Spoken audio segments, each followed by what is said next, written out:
రాష్ట్రంలో శాంతి భద్రతలు పూర్తిగా దెబ్బతిన్నాయని, కూటమి ప్రభుత్వం ఆటవిక పాలన సాగిస్తోందని, విజయవాడకు చెందిన గాదె సాయి కృష్ణ మృతిపై సిబిఐ లేదా సిట్టింగ్ జడ్జితో విచారణ జరిపించాలని వైఎస్ఆర్ కాంగ్రెస్ పార్టీ యువజన విభాగం రాష్ట్ర అధ్యక్షుడు, మాజీ ఎమ్మెల్యే జక్కంపూడి రాజా డిమాండ్ చేశారు. రాజమహేంద్రవరంలోని ప్రకాష్ నగర్ లో ఏర్పాటు చేసిన మీడియా సమావేశంలో మాట్లాడిన రాజా, సాయి కృష్ణను పోలీసులు అదుపులోకి తీసుకున్న తర్వాత ఆయన ఆచూకీపై స్పష్టత లేకపోవడం తీవ్ర ఆందోళన కలిగిస్తోందన్నారు. హైకోర్టు ఆదేశాల మేరకు సాయి కృష్ణను కోర్టు ముందు హాజరుపరచలేకపోవడం అనుమానాలకు తావిస్తోందని వ్యాఖ్యానించారు.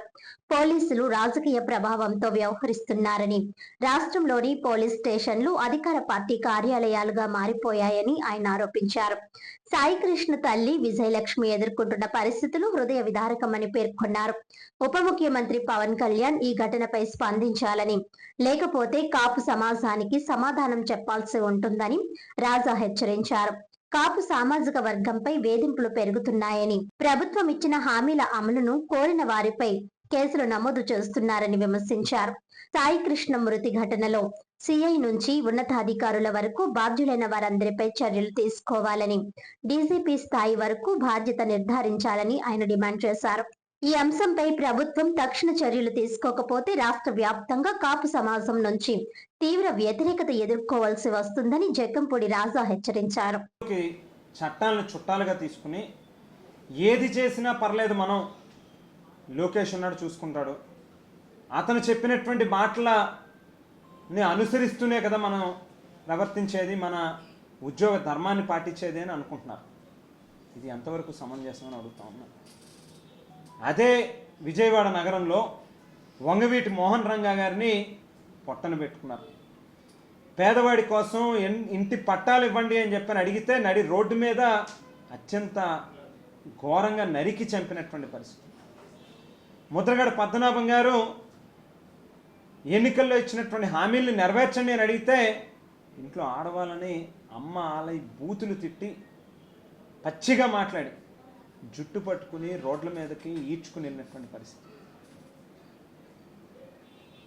మొన్నటి రోజు అంబటి రాంబాబు గారి ఇంటి మీదకి వెళ్ళి ఇంటికి నిప్పంటించి కారులు తగలబెట్టి తిరిగి ఆయన మీద కేసులు పెట్టి 4 రోజుల పాటు రాజమండ్రి సెంట్రల్ జైల్లో ఆయన వయసును కూడా చూడకుండా హింసించినటువంటి కార్యక్రమం చేశారు. ఇట్లా చెప్పుకుంటూ వెళ్తే ఒక స్థాయిలో ఉండేటటువంటి కాపు సామాజిక వర్గం నాయకుల దగ్గర నుంచి మొదలుపెట్టి అతి సామాన్యుల వరకు మొన్నటి రోజు నెల్లూరు జిల్లాలో కందుకూరు నియోజకవర్గంలో జరిగినటువంటి సంఘటన చూసాం. కారుతో డైరెక్ట్గా వెళ్ళి అతన్ని గుద్దేసి చంపి ఆ కేసును తారుమారులు చేసే ప్రయత్నం. మట్లూరు గ్రామంలో చూసాం, జనసేన పార్టీ నాయకుల్ని రోడ్లమ్మడి పెట్టి కొట్టుకుంటూ తీసుకెళ్ళినటువంటి కార్యక్రమం. ఒకటి కాదు, రెండు కాదు, అనేక అంశాలు ఉన్నాయి. చంద్రబాబు గారి హయాంలో కాపుల్ని ఏ రకంగా ఇబ్బందులకు గురి చేశారనేటువంటి, ఈవేళ ఆఖరికి డైరెక్ట్గా చంపేసేటటువంటి కార్యక్రమం పోలీస్ వ్యవస్థను అడ్డు పెట్టుకుని ఈ ప్రభుత్వం చేస్తూ ఉందంటే దానికి ధైర్యం ఏంటంటే పవన్ కళ్యాణ్ గారు. పవన్ కళ్యాణ్ గారు ముఖ్యమంత్రి అవ్వాలి, కాపులకి అధికార పీఠం రావాలి, జనసేన పార్టీ అధికారంలోకి రావాలి అని చెప్పి ఆస్తులు అమ్ముకుని ఇంట్లో బంగారాలు తాకట్టు పెట్టి అప్పులు చేసి వడ్డీలు కడుతూ కూడా జనసేన పార్టీకి జెండాలు కట్టి బ్యానర్లు మోసినటువంటి కార్యకర్తలు పవన్ కళ్యాణ్ గారు ముఖ్యమంత్రి అవ్వాలి అని అంటే నేను కాదు ముఖ్యమంత్రి అవ్వాల్సింది, చంద్రబాబు గారే వచ్చే 15 నుంచి 20 సంవత్సరాలు ఆయనే ముఖ్యమంత్రిగా ఉండాలి, ఆయనేమో విడతలుగా రాష్ట్రంలో ఉన్నటువంటి కాపుల్ని అనగదొక్కుతూ కేసులు పెట్టి చంపేసేటటువంటి ధైర్యం కూడా ఆయన చేస్తాడు. ఆయన పల్లకినేమో నేను మోస్తానంటాడు పవన్ కళ్యాణ్ గారు. ఇది ఎక్కడ న్యాయం అని చెప్పని అడుగుతాం.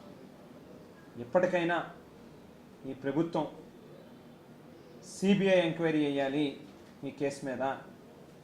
మీరేదో కంటి తుడుపు చర్య కింద రాష్ట్ర పోలీస్ శాఖలో ఉన్నటువంటి అధికారులనే ఎంక్వైరీ ఆఫీసర్లుగా వేసి ఏదో పుష్కరాల్లో 29 మంది ప్రాణాలను పొట్టన పెట్టుకున్నటువంటి చంద్రబాబు గారు ఒక ఎంక్వైరీ కమిషన్ పేరిట ఊరికినే వేసి ఏదో ఎవరు లేదు, ఎవరు తప్పు లేదు, వచ్చినటువంటి వాళ్ళే వాళ్ళు చచ్చిపోవడం కోసమే పుష్కరాలకు వచ్చారన్నట్టుగా మీరు క్రియేట్ చేసినటువంటి విధానంలోనే ఈవేళ ఈ కేసును కూడా చేయబోతా ఉన్నారు.